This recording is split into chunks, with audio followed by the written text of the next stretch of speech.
Welcome to science think. हम पढ़ चुके हैं हाइड्रोजन के बारे में, occurrence of hydrogen, isotopes of hydrogen, preparation, properties and uses, और आज हम पढ़ेंगे हाइड्राइड्स। तो पहले हम देखते हैं हाइड्राइड्स क्या होते हैं। Hydrides are the binary compounds of hydrogen with other elements. तो हाइड्रोजन लगभग सभी एलिमेंट्स के साथ में कंबाइन करता है, metals, non metals, noble gases को छोड़ के।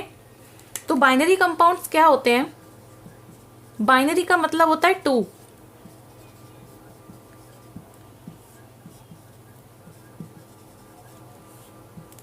तो binary compounds are those compounds which contain two different elements. तो मतलब उसमें दो डिफरेंट एलिमेंट होते हैं, एक तो हाइड्रोजन होगा और दूसरा मेटल हो सकता है, नॉन मेटल हो सकता है। तो इस तरीके से हाइड्रोजन बाइनरी कंपाउंड्स फॉर्म करता है।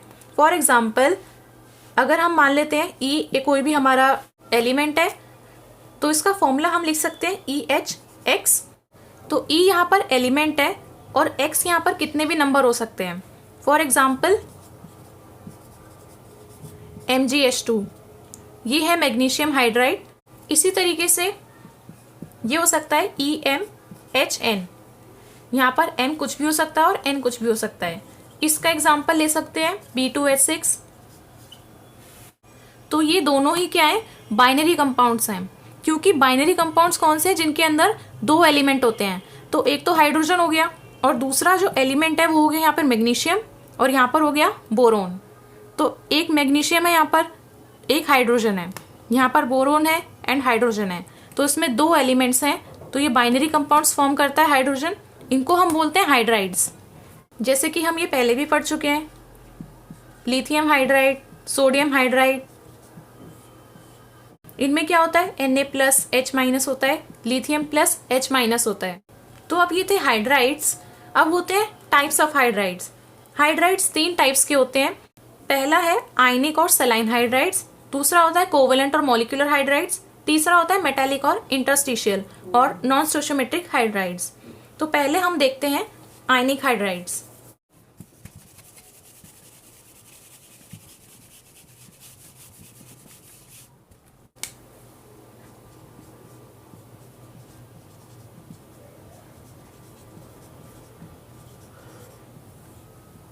तो आयनिक हाइड्राइड्स कब बनते हैं? When hydrogen combines with metals and उन मेटल्स की लो इलेक्ट्रोनेगेटिविटी वैल्यू होनी चाहिए, मतलब कि वो इलेक्ट्रो पॉजिटिव ज्यादा होने चाहिए। सो ये होने चाहिए एस ब्लॉक के एलिमेंट्स। इसमें आएगा ग्रुप नंबर 1 और group number 2। Group number 1 alkali metals, group number 2 alkaline earth metals. क्योंकि इनका साइज सबसे बड़ा है प्यूरी पीरियोडिक टेबल में, तो ये फटाफट से एक इलेक्ट्रॉन दे सकते हैं एंड यहाँ से H- बन सकता है। तो इसमें मेटल अपना एक इलेक्ट्रॉन इस हाइड्रोजन पे ट्रांसफर कर देगा। तो इसके ऊपर क्या चार्ज आएगा? प्लस, और हाइड्रोजन के ऊपर आएगा माइनस चार्ज। तो ये हो गई इनकी आयनिक फॉर्म। तो ये है ionic hydrides. When hydrogen combines with metals having low value of electronegativity, मतलब उनकी हाई वैल्यू होगी इलेक्ट्रोपॉजिटिव के लिए, तो वो इलेक्ट्रोपॉजिटिव ज्यादा है।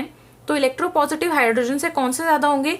एस ब्लॉक के elements, group 1 and group 2, alkali metals and alkaline earth metals. इसके अंदर हम देखते हैं lithium,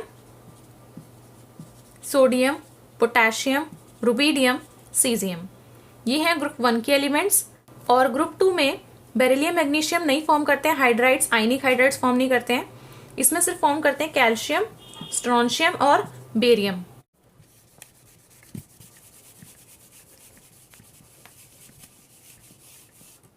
So ionic hydrides are prepared by direct combination of metals with hydrogen at high temperatures। अगर ये molten state में है तो ये ऐसी रिएक्शन दे देगा, ये दे देगा लिथियम हाइड्राइड। इसको बैलेंस कर देते हैं, 2 लिथियम, यहाँ पर भी 2 लिथियम। अब हम देखते हैं पोटेशियम के साथ में। तो 2 potassium plus H2 eight 673 kelvin, ये दे देगा 2KH। ऐसे ही ये कैल्शियम के साथ में रिएक्ट करेंगे, ये हो जाएगा कैल्शियम प्लस H2, यहाँ पर टेम्परेचर होगा और ये दे देगा CaH2, क्योंकि एक कैल्शियम जाएगा 2+ में और एक हाइड्रोजन के ऊपर होगा -1, तो ऐसे 2 हाइड्रोजन चाहिए होंगे -2 चार्ज के लिए। तो ये हो जाएगा +2 इसका और -2 इन 2 हाइड्रोजन का। तो यहाँ पर एक कैल्शियम के लिए 2 हाइड्रोजन होने चाहिए, लेकिन यहाँ पर ऐसा नहीं है, यहाँ पर Li+ जाएगा और H-। तो यहाँ पर 2 ही लिथियम होंगे एंड 2 हाइड्रोजन होंगे। So these ionic hydrides are white in colour, non volatile होते हैं and they behave like salts, इसलिए इनको बोलते हैं सॉल्ट लाइक हाइड्राइड्स और saline hydrides.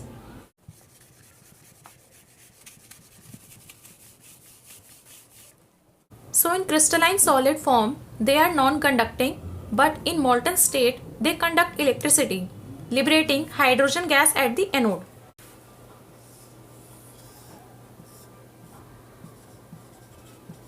This is anode, this is cathode.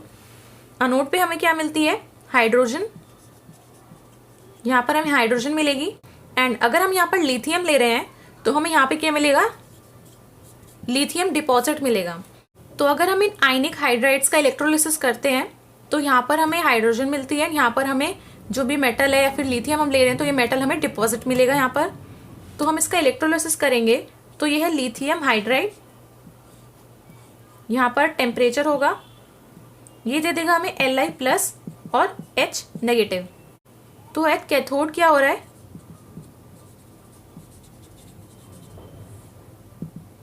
हमें लिथियम मिल रहा है। तो यहाँ पर क्या है? Li+ है और ये जा रहा है लिथियम में। तो Li+ से लिथियम बनेगा, Li+ +1 इलेक्ट्रॉन, ये बन जाएगा लिथियम एंड ये लिथियम हो रहा है डिपॉजिट। तो लिथियम +1 इलेक्ट्रॉन ले रहा है और ये दे रहा है लिथियम, जो यहाँ पर डिपॉजिट हो रहा है। और एनोड पर क्या हो रहा है? एट एनोड यहाँ पर क्या है? हमें हाइड्रोजन मिल रही है और बन क्या रहा है उसमें? H- है, तो H- से हाइड्रोजन बन रही है। तो हाइड्रोजन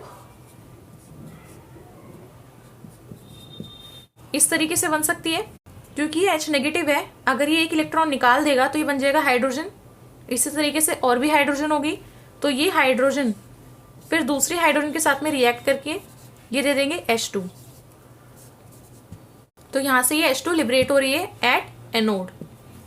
तो इस तरीके से हमें Li+ और H- में से लिथियम प्लस का क्या हो रहा है? डिपॉजिट हो रहा है एज Li और H- से हमें H2 गैस मिल रही है। तो 2H- ये मेल्ट में है, यहाँ पर ये क्या दे देंगे? H2 + 2 electrons and this proves that the negative charge is on hydrogen.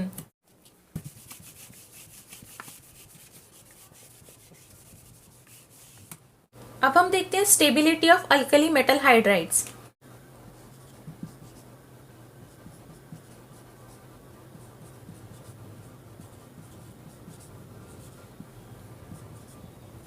तो ये है अल्कली मेटल्स और इनके साथ में हाइड्रोजन अटैच है, तो ये है अल्कली मेटल हाइड्राइड्स। तो their thermal stability decreases down the group.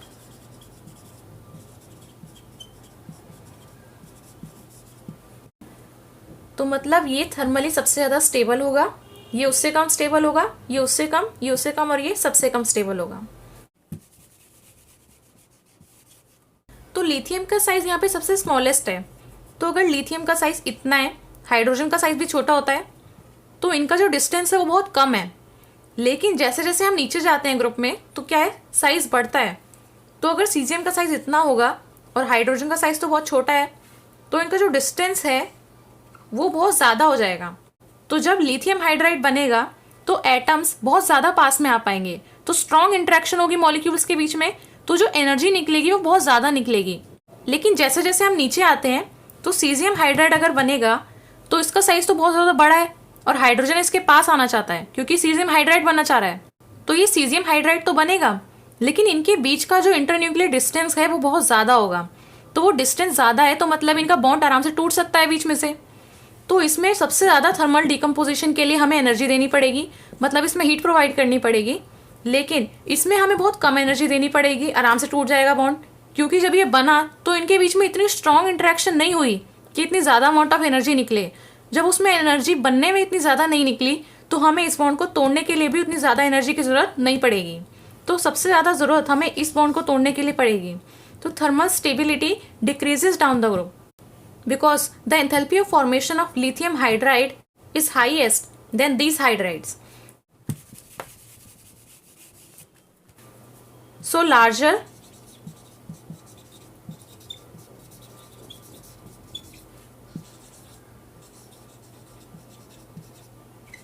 larger the enthalpy of formation, greater are their stabilities। ज़्यादा एंथैल्पी निकलेगी उतना ज़्यादा उनकी स्टेबिलिटी होगी, और जितनी ज़्यादा उसकी स्टेबिलिटी है तो उसको हमें ब्रेक करने के लिए भी उतनी ही ज़्यादा एंथैल्पी देनी पड़ेगी।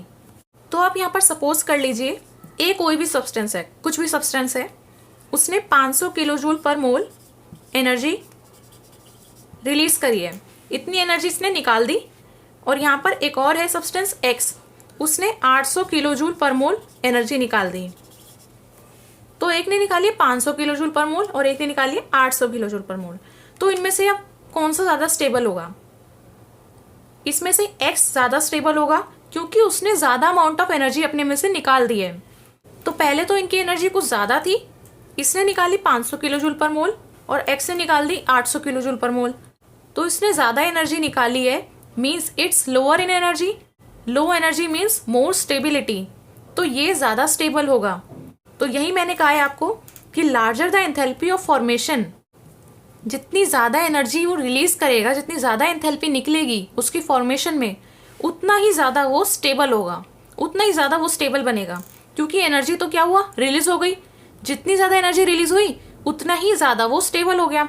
तो इसमें भी जितनी ज़्यादा उसने एनर्जी रिलीज करी उतना ही ज़्यादा वो स्टेबल हो गया। तो एक लिथियम एक हाइड्रोजन है, दोनों का ही साइज बहुत छोटा है। तो दोनों का ही साइज इतना छोटा है कि ये दोनों एक दूसरे के काफ़ी हद तक पास में आ सकते हैं और इनका इंटरन्यूक्लियर डिस्टेंस भी बहुत कम होगा। डिस्टेंस कम है तो मतलब ये स्ट्रॉन्ग बॉन्ड फॉर्म करेंगे। इनका बॉन्ड स्ट्रॉन्ग होगा तो इनमें से एंथैल्पी भी ज़्यादा निकलेगी। तो एंथैल्पी अगर ज़्यादा निकलेगी तो इनकी स्टेबिलिटी भी ज़्यादा हो जाएगी। तो लिथियम हाइड्राइड में से सबसे ज़्यादा एनर्जी निकलती है तो इसकी स्टेबिलिटी भी सबसे ज़्यादा है। लेकिन सीजियम हाइड्राइड के लिए ऐसा नहीं है। सीजियम का साइज काफ़ी बड़ा होता है और हाइड्रोजन का छोटा होता है, तो इसका जो डिस्टेंस है वो बहुत ज़्यादा हो जाता है।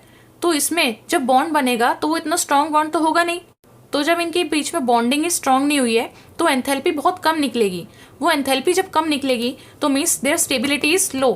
तो ये कम स्टेबल है, ये सबसे ज़्यादा स्टेबल है। इस चीज़ को आप ऐसे समझ सकते हैं, दो पर्सन्स हैं, पतले पतले से हैं, तो ये आराम से एक दूसरे से गले मिल सकते हैं। लेकिन अगर इनमें से एक मोटा सा है इस तरीके से और एक पतला सा है तो इनको गले मिलने में थोड़ी दिक्कत होगी। अगर ये गले मिलेंगे तो इनका बॉन्ड तोड़ना आसान है क्योंकि इनका डिस्टेंस थोड़ा ज़्यादा होगा। लेकिन वहीं अगर इन्हें देखेंगे तो इनको अलग करना काफ़ी मुश्किल है। तो ऐसे ही आप देख सकते हैं, ये लिथियम हाइड्राइड है और ये सीजियम हाइड्राइड है। तो सीजियम का साइज तो काफ़ी बड़ा है लेकिन हाइड्रोजन का साइज छोटा है। लेकिन यहाँ पर लिथियम का साइज छोटा है और हाइड्रोजन का साइज भी छोटा है। तो इनमें स्ट्रॉन्ग बॉन्ड फॉर्मेशन होगा, एंथैल्पी निकलेगी वो बहुत ज़्यादा निकलेगी और इनकी स्टेबिलिटी भी ज़्यादा होगी। इनकी स्टेबिलिटी ज़्यादा है तो इनको तोड़ने के लिए हमें टेम्परेचर भी बहुत ज़्यादा देना पड़ता है।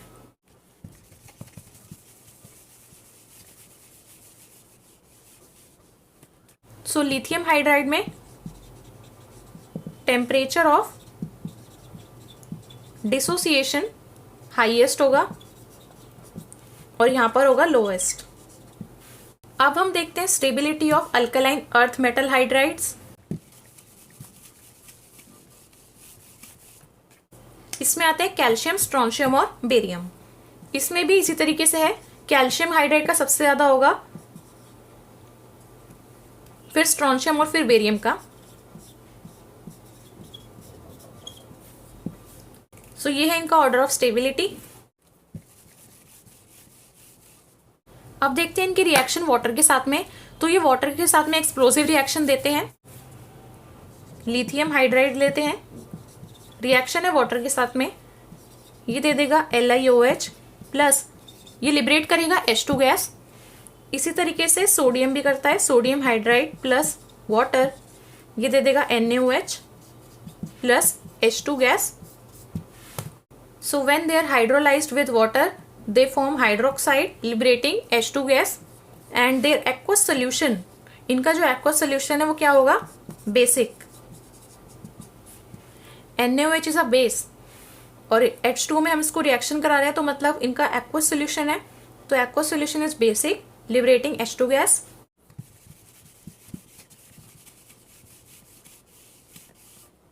अब हम इन हाइड्राइड से कॉम्प्लेक्स हाइड्राइड भी बना सकते हैं। Lithium hydride when it reacts with Al2Cl6 aluminium chloride in ether, this gives LiAlH4 lithium aluminium hydride plus LiCl।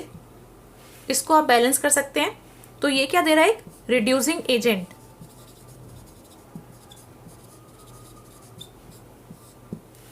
ये है कॉम्प्लेक्स हाइड्राइड्स। तो जब इन हाइड्राइड्स को हम रिएक्ट करवाते हैं तो ये देते हैं complex hydrides and these complex hydrides are reducing agents. इसी तरीके से आपने पढ़ा होगा सोडियम बोरोहाइड्राइड।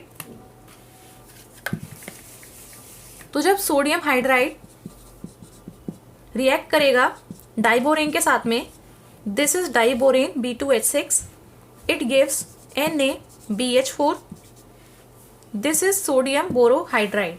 ये दोनों रिड्यूसिंग एजेंट है।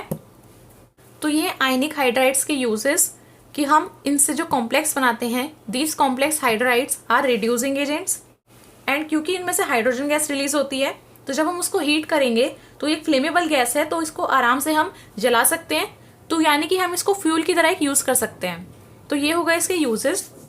अब हमारे पास दूसरा आता है मॉलिक्यूलर या फिर कोवेलेंट हाइड्राइड्स।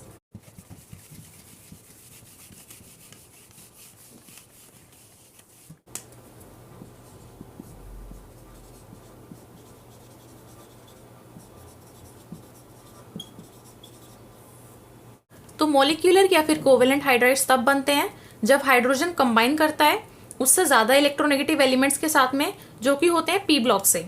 तो उससे ज्यादा इलेक्ट्रोनेगेटिव एलिमेंट्स कौन से होंगे, boron, carbon, nitrogen, oxygen, fluorine, silicon, phosphorus, chlorine, germanium, gallium, lead etcetera.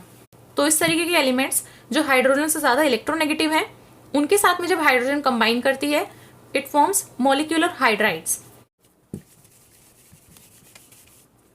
अब मॉलिक्यूलर हाइड्राइड्स को क्लासिफाई किया गया है on the basis of number of electrons और उनके बीच में जो बॉन्डिंग होती है। इसमें पहला जो है ये है electron deficient molecular hydrides. Electron deficient molecular hydrides, तो ये वो मॉलिक्यूलर हाइड्राइड्स हैं जिनमें इलेक्ट्रॉन्स की कमी होगी। ये है डेफिशिएंट, और डेफिशिएंसी क्या होता है, कमी होना। तो यहाँ पर होगी इलेक्ट्रॉन्स की कमी। ये वो मॉलिक्यूलर हाइड्राइड्स हैं। इसके अंदर एग्जांपल है B2H6, AlH3, this is N times. तो क्योंकि इलेक्ट्रॉन डेफिशिएंट स्पीशीज हैं, इनके ऊपर इलेक्ट्रॉन्स की कमी है, तो ये पॉलीमराइज फॉर्म में एग्जिस्ट करते हैं। जैसे कि मैंने लिखा B2H6, AlH3 N टाइम्स, ये N नंबर ऑफ टाइम्स जुड़ा हुआ होगा। तो इलेक्ट्रॉन डेफिशिएंट के अंदर आते हैं ग्रुप नंबर 13। तो ये क्या हो गए, इलेक्ट्रॉन डेफिशिएंट हो गए। They are Lewis acids. Lewis acids क्या होते हैं, इलेक्ट्रॉन एक्सेप्टर।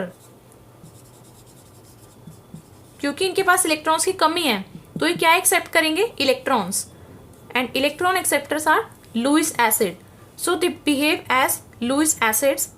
इसके बाद आता है इलेक्ट्रॉन प्रिसाइज।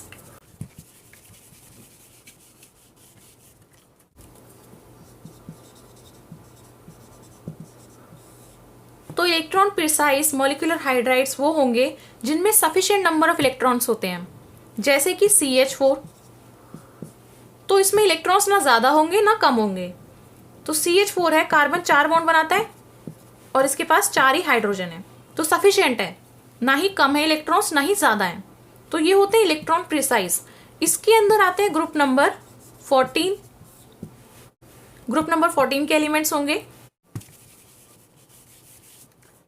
अब तीसरा है electron rich molecular hydrides. Electron rich, rich मतलब ज्यादा इलेक्ट्रॉन्स, तो इसके अंदर आते हैं ग्रुप नंबर 15 से लेके 17 तक, जैसे कि NH3, H2O और HF। तो ये वो मॉलिक्यूलर हाइड्राइड्स हैं जिनमें इलेक्ट्रॉन्स एक्सेस में हैं, ज्यादा इलेक्ट्रॉन्स। तो नाइट्रोजन 3 बॉन्ड बनाता है इस तरीके से, लेकिन 2 इलेक्ट्रॉन्स इसके पास में अनबॉन्डेड रह जाते हैं। तो ये नॉन बॉन्डिंग जो इलेक्ट्रॉन है ये कैसे होंगे? As lone pair. तो इसके पास में इलेक्ट्रॉन्स एक्स्ट्रा हैं, एक्सेस में हैं, so this is electron rich molecular hydride. इसी तरीके से ये है नाइट्रोजन, ऑक्सीजन, फ्लोरीन। ऑक्सीजन के पास में 2 लोन पेयर्स होंगे, फ्लोरीन के पास में 3 लोन पेयर्स होंगे। तो these are electron rich molecular hydrides. ये कौन से होंगे? ग्रुप नंबर 15 से लेके 17 तक। These are Lewis bases. तो NH3 भी एक लुईस बेस है, H2O लुईस बेस है, यहां पर भी लुईस बेस है। Lewis base are electron donor. क्योंकि इनके पास पहले ही इतने इलेक्ट्रॉन्स हैं, ये इलेक्ट्रॉन रिच हैं, तो इलेक्ट्रॉन्स देंगे। तो NH3, H2O, HF, these are electron donors और लुईस बेस। तो ये थे इलेक्ट्रॉन रिच, इलेक्ट्रॉन प्रिसाइज और इलेक्ट्रॉन डेफिशिएंट मॉलिक्यूलर हाइड्राइड्स। तो ये तीनों हाईली इलेक्ट्रोनेगेटिव एलिमेंट्स हैं, नाइट्रोजन, ऑक्सीजन एंड फ्लोरीन। इनके ऊपर लोन पेयर्स हैं। तो इन हाईली इलेक्ट्रोनेगेटिव एलिमेंट्स के ऊपर लोन पेयर है, तो इसकी वजह से क्या होता है? ये हाइड्रोजन बॉन्ड्स फॉर्म करते हैं और इन हाइड्रोजन बॉन्ड्स की वजह से ये एसोसिएटेड फॉर्म में एग्जिस्ट करते हैं।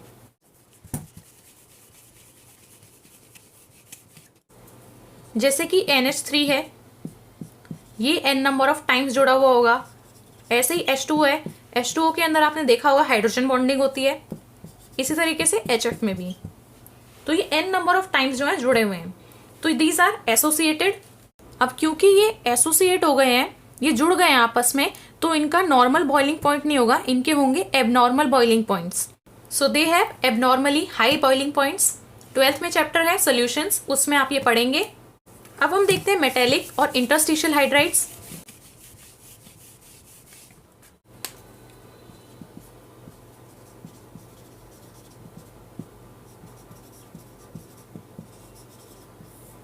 तो अभी हमने देखे आयनिक हाइड्राइड्स, कोवेलेंट और मॉलिक्यूलर हाइड्राइड्स, और अब है मेटेलिक हाइड्राइड्स। तो आयनिक के अंदर कौन से एलिमेंट्स थे?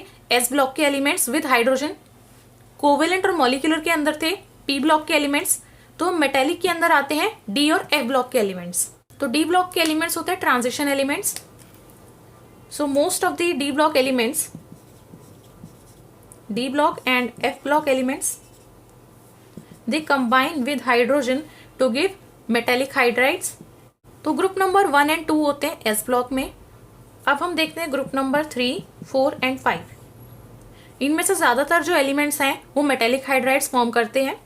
ग्रुप नंबर 6 में से सिर्फ क्रोमियम फॉर्म करता है metallic hydride, and group number 7, 8 and 9 में कोई भी एलिमेंट मेटेलिक हाइड्राइड फॉर्म नहीं करता है।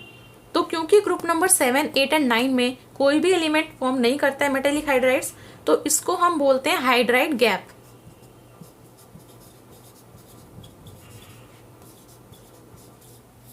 This is the hydride gap. अब मेटेलिक हाइड्राइड्स के अंदर एग्जांपल आते हैं। ZrH2, ये जिरकोनियम के लिए था, ये हॉफनियम के लिए हो गया।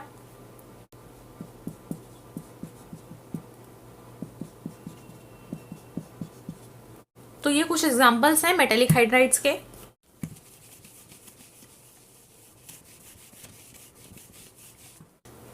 तो बेरिलियम और मैग्नीशियम S ब्लॉक के एलिमेंट्स हैं, बट ये मेटेलिक हाइड्राइड्स फॉर्म करते हैं, आयनिक हाइड्राइड्स फॉर्म नहीं करते, क्योंकि जो हाइड्रोजन है वो एटॉमिक फॉर्म में होती है rather then in ionic form.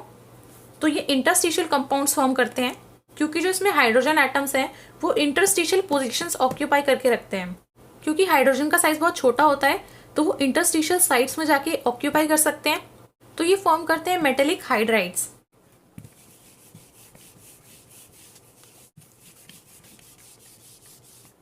अब हम नेक्स्ट टॉपिक पढ़ते हैं, वाटर। तो वाटर हमें पता है सभी लाइफ फॉर्म्स के लिए बहुत ज़्यादा ज़रूरी है और बहुत सारे सब्सटेंसेस वाटर में सॉल्युबल होते हैं, इसलिए हम उसको बोलते हैं यूनिवर्सल सॉल्वेंट। वाटर को बड़ी आसानी से एक फॉर्म से दूसरे फॉर्म में कन्वर्ट किया जा सकता है। जैसे कि अगर वाटर लिक्विड फॉर्म में है तो हम उसको फ्रीज करके सॉलिड फॉर्म में कन्वर्ट कर सकते हैं, मीन्स आइस। हम उसको हीट कर सकते हैं तो वो गैसेस में चले जाएगा, वेपर फॉर्म में चले जाएगा। तो हाइड्रोजन जब रिएक्ट करता है ऑक्सीजन के साथ में तो वो फॉर्म करता है वाटर, और हाइड्रोजन जब रिएक्ट करता है ऑक्सीजन के साथ में तो वो एक और कंपाउंड फॉर्म करता है, that is hydrogen peroxide H2O2। उसके बारे में हम बाद में पढ़ेंगे। अभी हम देखते हैं स्ट्रक्चर ऑफ H2O, वाटर।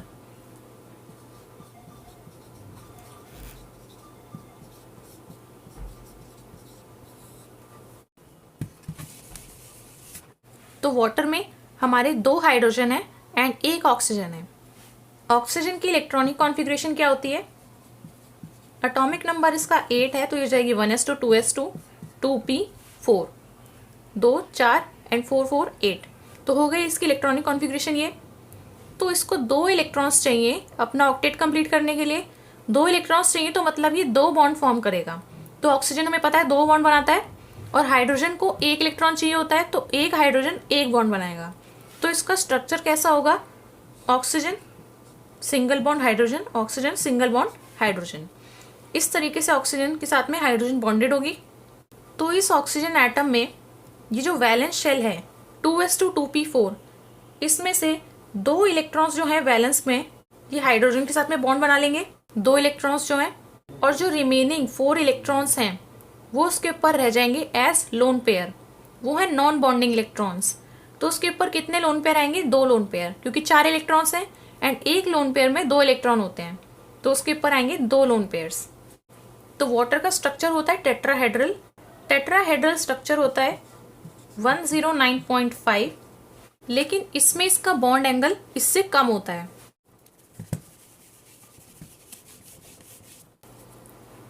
तो ये हो गया ऑक्सीजन, यहाँ पर हाइड्रोजन है, यहाँ पर हाइड्रोजन है, इसके ऊपर 2 लोन पेयर है। इस तरीके से तो उसकी टेट्राहेड्रल ज्योमेट्री है, जैसे CH4 में आपने देखा हो, इस तरीके से ये हो गई टेट्राहेड्रल। ये क्या होता है? 109.5 डिग्री। टेट्राहेड्रल में इतना एंगल होता है, लेकिन इसमें एंगल इससे कम होता है। क्यों? क्योंकि इसमें 2 लोन पेयर्स हैं और लोन पेयर रिपल्शन बहुत ज्यादा स्ट्रांग होती है।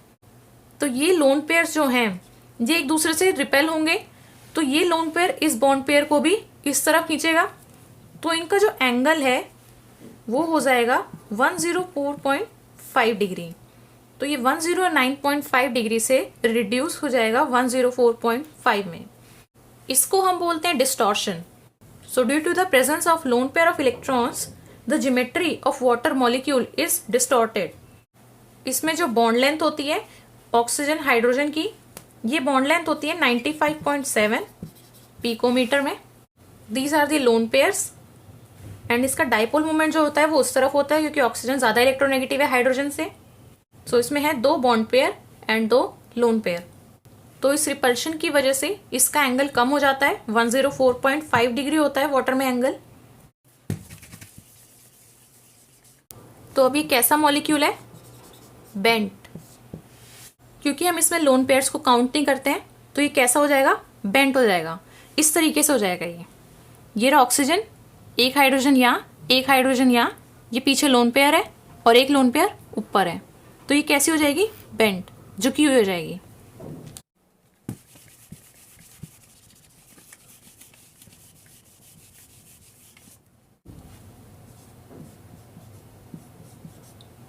अब इसमें हमें पता है ऑक्सीजन ज्यादा इलेक्ट्रोनेगेटिव है, तो इसमें क्या होगा? पोलर बॉन्ड होगा। इसमें ऑक्सीजन एंड हाइड्रोजन के बीच में पोलर बॉन्ड होगा। तो H2O का पोलर नेचर होता है, तो इस पोलर नेचर की वजह से हाइड्रोजन के ऊपर तो प्लस चार्ज होगा और ऑक्सीजन के ऊपर माइनस चार्ज होगा, तो इनके बीच में पोलैरिटी क्रिएट हो गई है।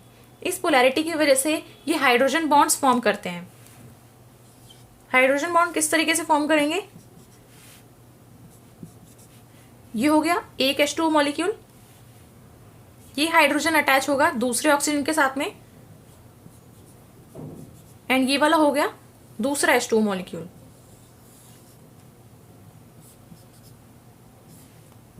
ये इसी तरीके से दूसरे H2O मॉलिक्यूल्स के हाइड्रोजन के साथ में अटैच होगा, फिर ये हाइड्रोजन ऑक्सीजन के साथ में और ये ऑक्सीजन हाइड्रोजन के साथ में, इस तरीके से। तो ये क्या हो गए, अलग अलग वाटर मॉलिक्यूल्स हो गए और ये हाइड्रोजन बॉन्डिंग के साथ में एक दूसरे से अटैच हैं। अब ये हाइड्रोजन दूसरे ऑक्सीजन के साथ में और ये ऑक्सीजन फिर दो हाइड्रोजन के साथ में अटैच होगा। तो इसी तरीके से हाइड्रोजन बॉन्डिंग फॉर्म करते हैं। तो इसमें क्या होगी, इसकी टेट्राहेड्रल अरेंजमेंट ही होगी।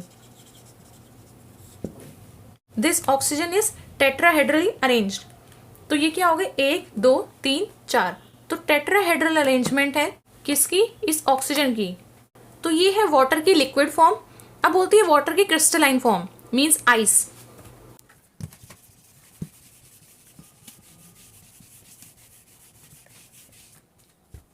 तो जो आइस का स्ट्रक्चर होता है वो बहुत ओपन स्ट्रक्चर होता है।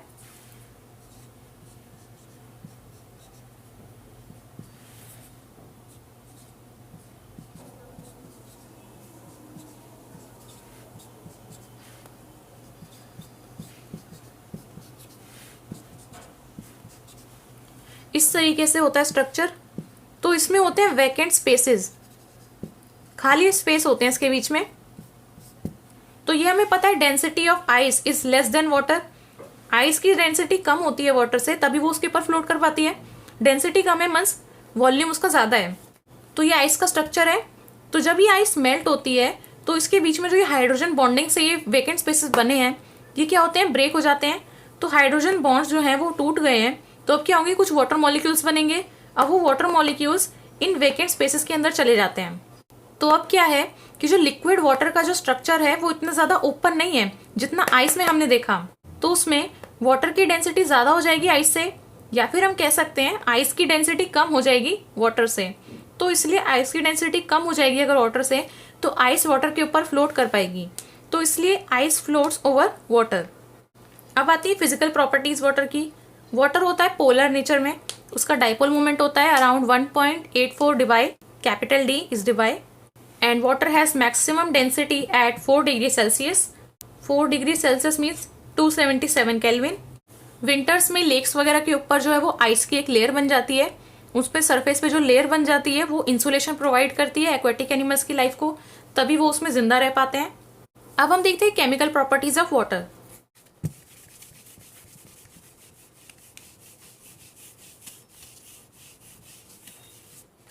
तो अब हम देखते हैं केमिकल प्रॉपर्टीज।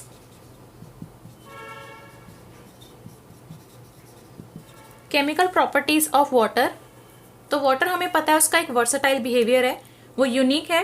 एसिड की तरह भी बिहेव करता है, बेस की तरह भी, ऑक्सीडाइजिंग एजेंट भी बिहेव करता है, एंड रिड्यूसिंग एजेंट की तरह भी।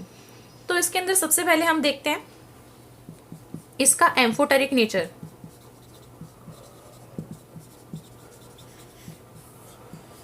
एम्फोटेरिक नेचर मतलब कि एसिड की तरह भी बिहेव करता है और बेस की तरह भी बिहेव करता है। तो हम देखते हैं कैसे बिहेव करता है। तो वाटर है एक वीक इलेक्ट्रोलाइट, तो मतलब ये पूरी तरह से आयनाइज नहीं होता, ये वीकली आयनाइज होता है। तो हम इस तरह का साइन बनाएंगे, वीक इलेक्ट्रोलाइट है, ये दे देगा H+ और OH-। या फिर हम लिख सकते हैं H2O + H2O, ये वीकली आयनाइज होगा। ये क्या दे देगा H3O+ + OH-। तो water can act as an acid as well as a base, तो इसलिए इसको बोलते हैं एम्फोटेरिक।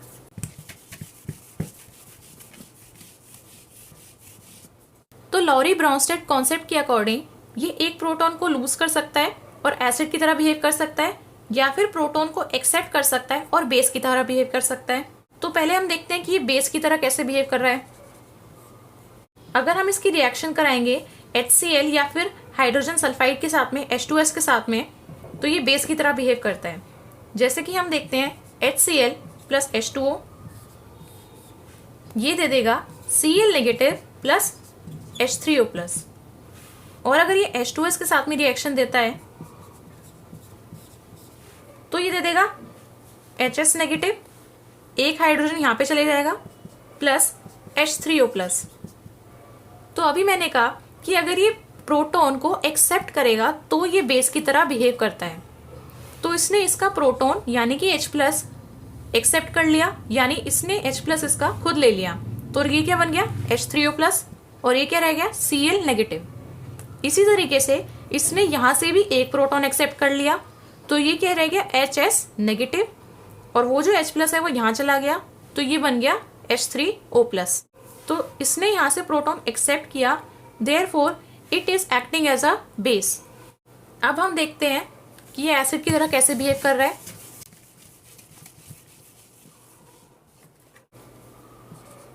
ये एसिड की तरह तब बिहेव करेगा जब ये प्रोटॉन को लूज करेगा। इसमें हम रिएक्शन देखते हैं H2O की और अमोनिया की। H2O प्लस NH3, यहाँ पर ये एसिड है और यहाँ पर ये बेस होगा, तो ये क्या हो जाएगा, ये होगा NH4 प्लस क्योंकि प्रोटॉन लूज करना है इसको, और ये हो जाएगा OH नेगेटिव। तो जब ये प्रोटॉन को लूज करेगा तो ये एसिड की तरह बिहेव कर सकता है, और जब प्रोटॉन को एक्सेप्ट करेगा तो बेस की तरह भी बिहेव कर सकता है, तो इसका एम्फोटेरिक नेचर है।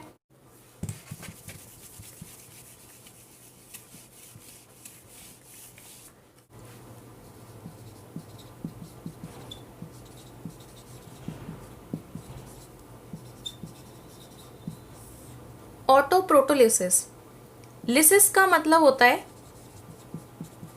LYSIS, लिसिस का मतलब ही होता है ब्रेक डाउन, मतलब उसका ब्रेक डाउन होना, टूट जाना उसका।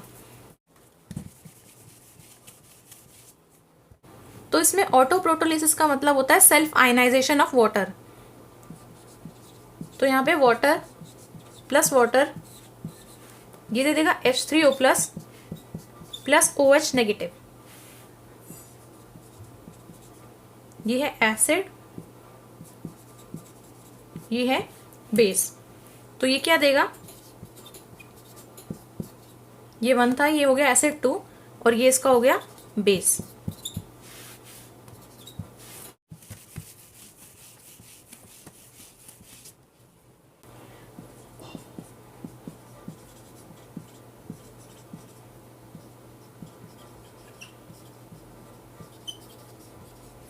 सेकेंड है redox reaction involving water. So water की रिएक्शन है सोडियम के साथ में, तो ये दे देगा NaOH प्लस H2 गैस निकल जाएगी, इसको हम बैलेंस कर देंगे, ये दे देगा 2NaOH और यहां से H2 गैस। तो ये एक रिडॉक्स रिएक्शन हो गई। यहाँ पर वाटर को रिड्यूस कर सकते हैं bye reacting it with electropositive metals, जैसे कि सोडियम, ये दे देगा NaOH और यहां से मिल जाएगी H2। तो यहाँ पर ये हाइड्रोजन जो है ये रिड्यूस हो गई है H2 में।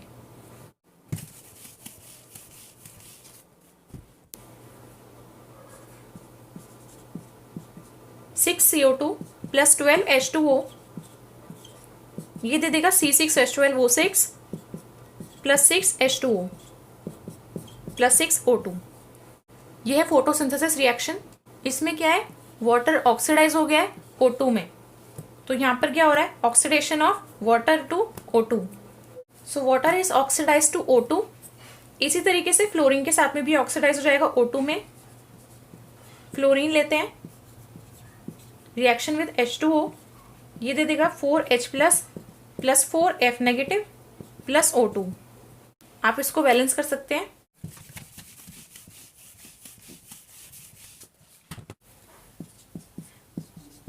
इसके बाद थर्ड है हाइड्रोलिसिस रिएक्शन। तो वाटर काफी सारे कंपाउंड्स को डिसॉल्व कर देता है। इसमें पहली रिएक्शन होती है P4O10 प्लस 6H2O, ये दे देगा H3PO4 4H3PO4। ऐसे ये SiCl4 के साथ में रिएक्ट कर सकता है, ये दे देगा SiO2 प्लस 4HCl, ये हो जाएंगे 2H2O।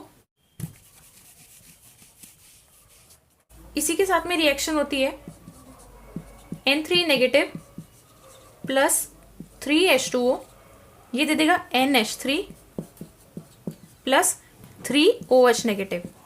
या फिर ये आयनिक फॉर्म में लिखी हुई है तो हम इसको लिख सकते हैं AlN एल्यूमिनियम नाइट्राइड। एल्यूमिनियम 3+ में जाता है तो इसको हम ये भी लिख सकते हैं N3 नेगेटिव, तो यही हो जाएगा। तो इसको हम लिख सकते हैं AlN एल्यूमिनियम नाइट्राइड और यही रिएक्शन लिख देते हैं प्लस 3H2O। ये क्या दे देगा NH3 और यहाँ पर अब क्या आ जाएगा AlOH का थ्राइस, क्योंकि 3OH नेगेटिव है तो 3 ही एल्यूमिनियम भी होंगे यहाँ पे, तो यहाँ पर आएगा AlOH का थ्राइस।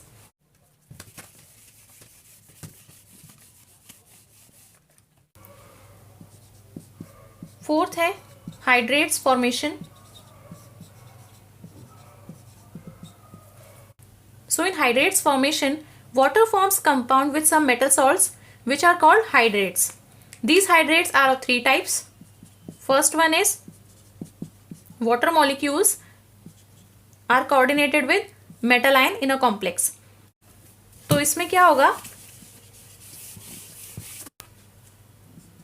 हम एग्जाम्पल ले लेते हैं, निकल 2+ है और वाटर मॉलिक्यूल्स के साथ में ये क्या करेगा, कॉम्प्लेक्स बनाएगा। तो ये बन जाएगा Ni, H2O कितने 6 और चार्ज क्या आएगा 2+। तो ये H2O इस तरीके से मेटल्स के साथ में कॉम्प्लेक्स बना लेता है। तो ये एक एग्जाम्पल हो गया। एक और एग्जाम्पल ले सकते हैं, बस यहाँ पर क्या हो जाएंगे, निकल की जगह आ गया क्रोमियम, तो क्रोमियम है H2O कितने होंगे 6 एंड Cl3। या फिर हम ले सकते हैं Fe, यहाँ पर कितने आएंगे H2O6 और Cl3। तो एग्जाम्पल्स याद करने में इसमें दिक्कत नहीं होनी चाहिए क्योंकि बिल्कुल सेम है। आयरन यहाँ पर आ गया और यहाँ पर सिर्फ क्रोमियम आ गया है।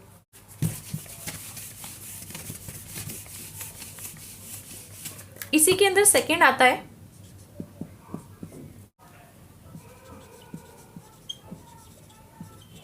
इसके अंदर है हाइड्रोजन बॉन्डेड वाटर। तो इसमें वाटर हाइड्रोजन बॉन्डेड फॉर्म करता है। इसके अंदर एग्जाम्पल है CuSO4.5H2O। तो इसमें देखिए 5H2O मॉलिक्यूल्स हैं, इसमें से 4H2O मॉलिक्यूल्स ये कोऑर्डिनेटेड होते हैं इस कॉपर 2+ के साथ में, और जो एक H2O मॉलिक्यूल बचा है वो इसके साथ में हाइड्रोजन बॉन्ड फॉर्म कर लेता है SO4 2 नेगेटिव के साथ में।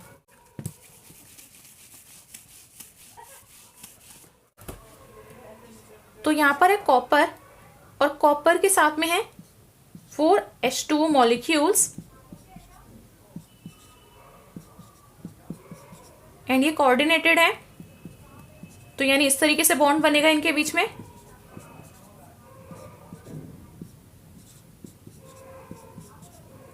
तो इस तरीके से 4H2O molecules are coordinated with this copper 2+।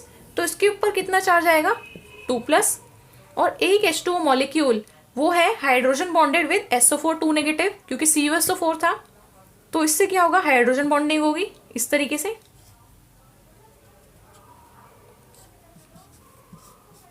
ये हो गया एक H2O molecule hydrogen bonded with SO4 2 negative. यहां पर आएगा सल्फर, ये होगा इसकी वैलेंसी पूरी। तो इस तरीके से ये इससे हाइड्रोजन बॉन्डेड होता है। तो 4H2O molecules form coordinated bond with copper 2+ and 1H2O molecule, the fifth 1H2O molecule is with hydrogen bonded with SO4 2 negative. तो हो गया SO4 एंड एक नेगेटिव यहाँ पर चार्ज है, एक नेगेटिव यहाँ पर चार्ज है, तो हो गया SO4 2 नेगेटिव। तो इस तरीके से ये फॉर्म करता है।